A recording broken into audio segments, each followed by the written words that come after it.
میں آپ سے شاید یہ پوچھنا چاہتا ہوں، کوئی ایسی دعا بتا دیں اس فیئر کو اوور کم کرنے کی. جیسے آپ نے ایک تو یہ اللہ اللہ ربی لا اشرک بہ شیئا، اور کچھ ایسے کلمات پتہ لگ جائیں جو دعا کریں تو ایک دیکھیں، تقویت ایک تو ملے. استغفار جو ہے نا صحیح. بہت بڑی چیز ہے.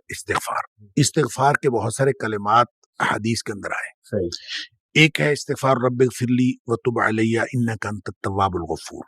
بہت شاندار استغفار ہے. قرآن مجید میں نہیں، یہ اچھا، حدیث میں حدیث رب اغفر لی وتب علی انک انت التواب الغفور. ٹھیک. ایک استغفر اللہ الذی لا الہ الا هو الحی القیوم واتوب الیہ. بالکل صحیح. یہ والا جو ہے نا استغفر اللہ الذی لا الہ الا هو الحی القیوم واتوب الیہ، اندازہ کیجئے کہ حدیث میں قرآن میں آتا ہے کہ جو شخص میدان جنگ سے فرار ہو نا اس پر اللہ کا غضب نازل ہوتا ہے. صحیح. یعنی میدان جنگ سے، میدان جہاد سے جو شخص فرار ہو صحیح. اس پر اللہ کا غضب نازل ہو. صحیح. اس قدر اس نے بڑا جرم کیا.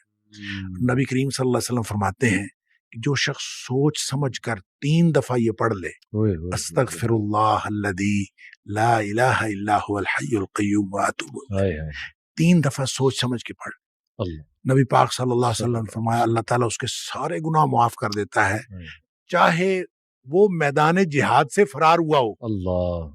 اب اندازہ کریں پیچھے بات کیا رہے گی. اللہ. یعنی اتنا بڑا اگر گناہ اس سے سرزد ہوا ہے اور وہ اللہ سے معافی مانگتا ہے استغفر اللہ الذی لا الہ الا هو الحی القیوم، 3 دفعہ یہ کہتا ہے تو اللہ تعالیٰ اس کے سارے گناہ معاف کر دیتا ہے. پھر حدیث میں آتا ہے کہ سبحان اللہ و بحمدہ، جو شخص یہ 100 دفعہ پڑھتا ہے سبحان اللہ و بحمدہ، بس اتنا، اور اللہ تعالیٰ اس کے گناہ معاف کر دیتا ہے چاہے سمندر کی جھاگ کے برابر ہو.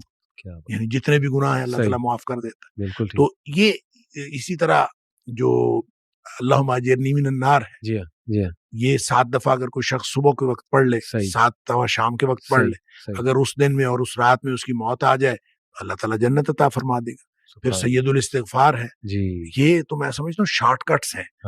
تو سید الاستغفار 1 دفعہ پڑھ لے اللہم انت ربی لا الہ الا انت خلقتنی وانا عبدک وانا، تو یہ 7 دفعہ، یہ 1 دفعہ پڑھ لے.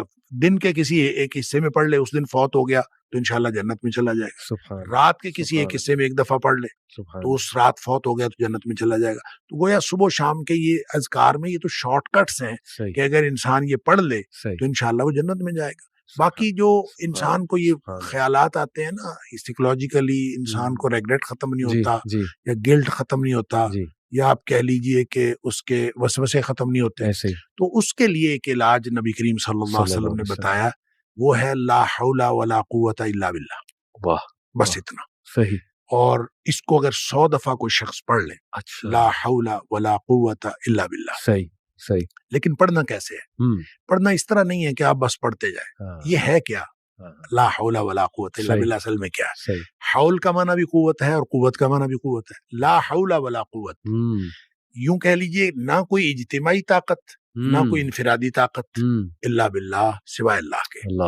یا نہ گناہ چھوڑنے کی طاقت نہ نیکی کرنے کی طاقت الا باللہ. یعنی یا تو ایک کو پازیٹیو بنا لے، ایک کو نیگیٹو بنا لے، یا ایک کو اجتماعی ایک کو انفرادی. اب اللہ کے سامنے اس کو اپنا مسئلہ سمجھ کے نا، اپنا جو بھی مسئلہ ہے وہ سوچے اور سوچ کے اپنے اللہ کے سپرد کر دے.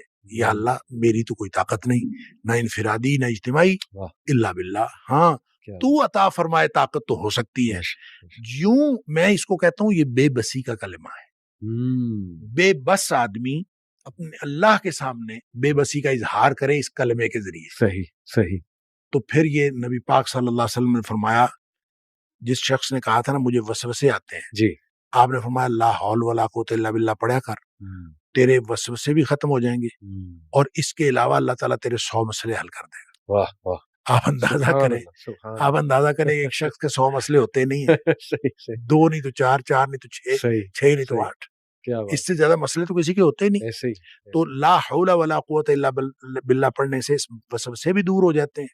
اور اس کے علاوہ، اور وسوسے جب حدیث میں اس کا لفظ وسوسے آتا ہے تو میں اس کا سمجھتا ہوں کہ اس سے مراد سائیکولوجیکل پرابلمز ہیں. تو جتنے سائیکولوجیکل پرابلمز ہیں وہ اس سے حل ہو جاتے ہیں. اللہ کا ذکر ہر اعتبار سے بہترین ہے، لیکن بعض تو بالکل ایسے ہیں جیسے وہ تیر بہدف ہیں. کیا بات. تو یہ شیخ اس کو جنت کے خزانوں میں سے بھی بالکل اس کو لا حول ولا قوت الا باللہ اس کو نبی اکرم صلی اللہ علیہ وسلم نے جنت کے خزانوں میں سے خزانہ بھی قرار دیا ہے. اور جس کو جنت کا خزانہ مل جائے اس کو اور کیا چاہیے.